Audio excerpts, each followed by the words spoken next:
Welcome back to another technical deep dive here in the debug zone. Today we're tackling a big question and breaking it down with insights from other users. Hopefully this clears up some misconceptions and helps you get the answer you need.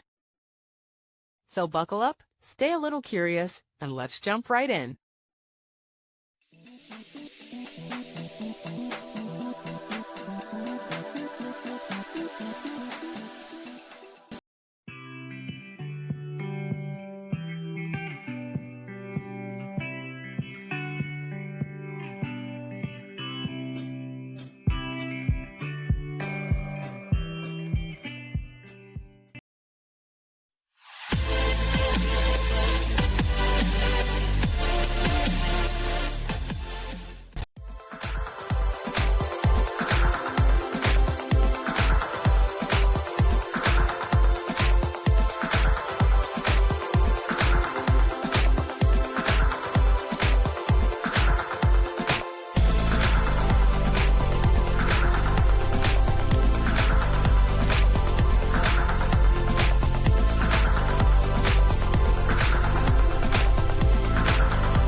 And that's a wrap.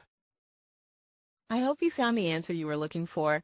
If you did, take a second to hit that subscribe button. It really helps out. And let me know in the comments which solution worked best for you. See you next time in the debug zone.